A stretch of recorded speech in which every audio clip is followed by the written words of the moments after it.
Galera, para você que é iniciante na área acadêmica, de pesquisa, tem que entender uma coisa que é bem importante, estratégica. Existem muitas formas de apresentar trabalhos, né? De você começar assim, a ter uma produção acadêmica, intelectual importante.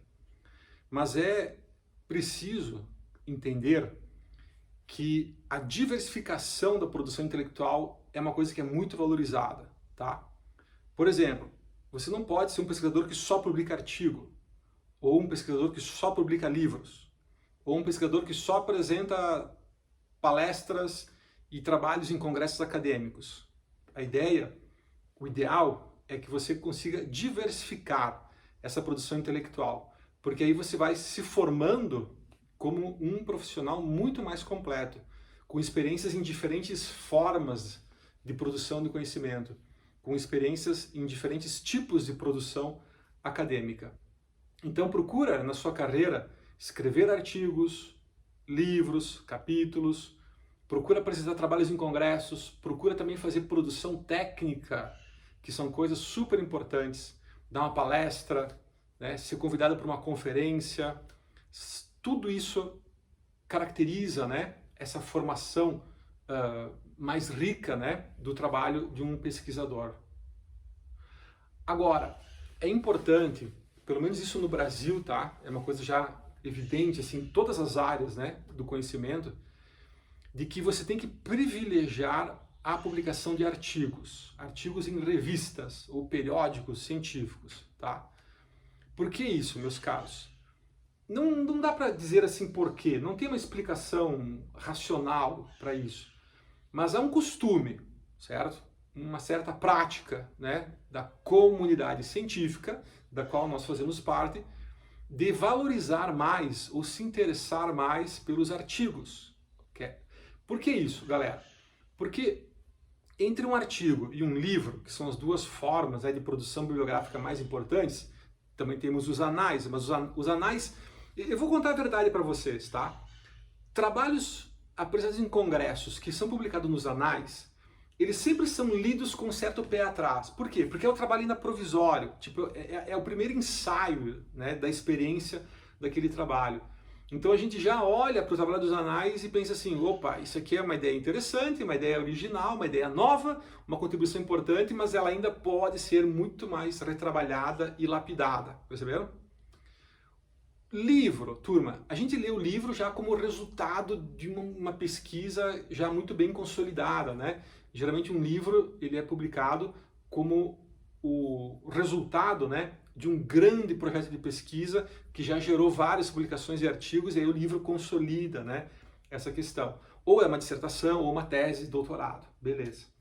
Agora, os artigos eles são mais importantes do que os livros e do que os anais do Congresso, porque o artigo ele está no meio termo entre os dois, entendem? O artigo ele é um tipo de trabalho já muito bem elaborado, muito bem, já passou por um crivo, por uma avaliação, por uma reflexão importante, mas ao mesmo tempo ele não é aquela coisa pesada que vai demorar 2, 3, 4 anos para sair a publicação, como acontece nos livros, entendem?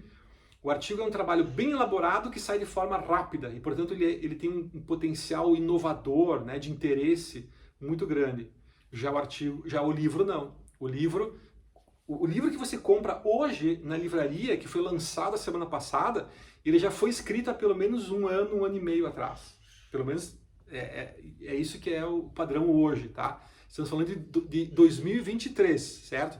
Pode ser que daqui 50 anos a galera vai ver esse livro e dizer assim, não, mas agora os livros saem instantâneo, né?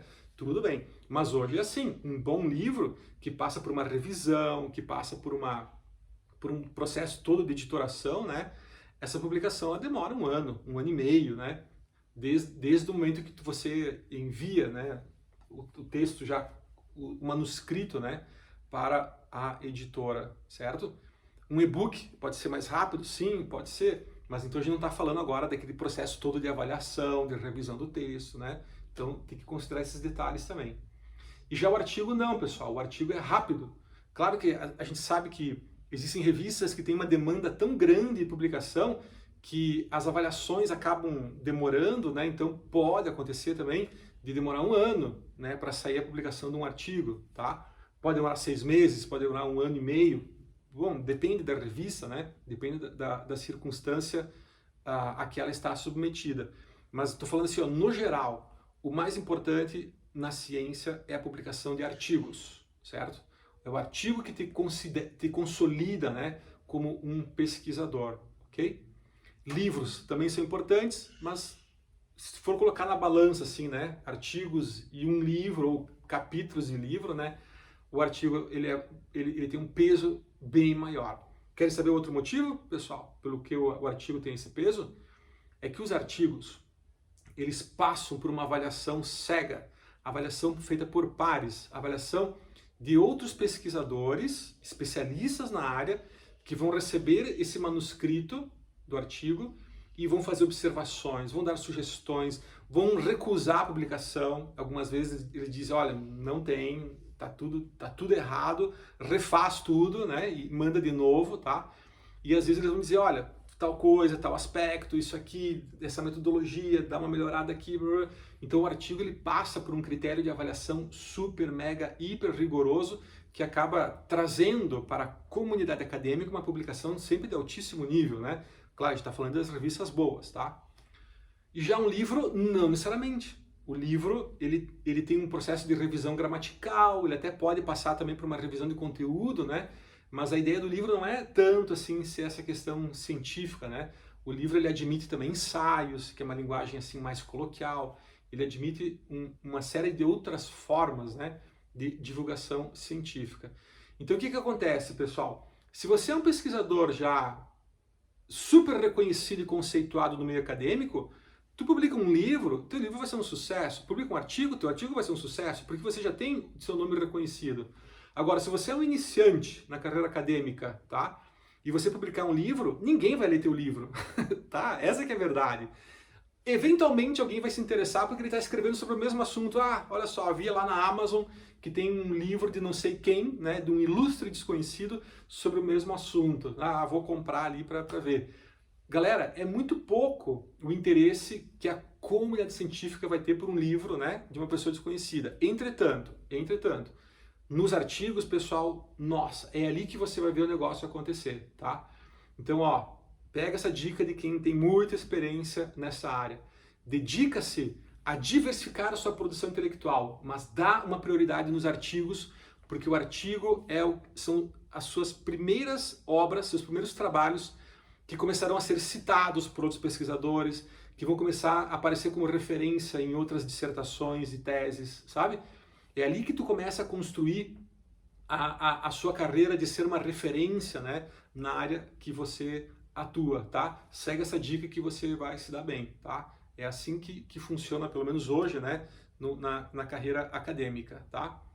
Lembrem, pessoal, que antigamente a titulação, ela dava o discurso de autoridade, né? Ah, porque a pessoa é pós-doutora, aquela coisa assim, né?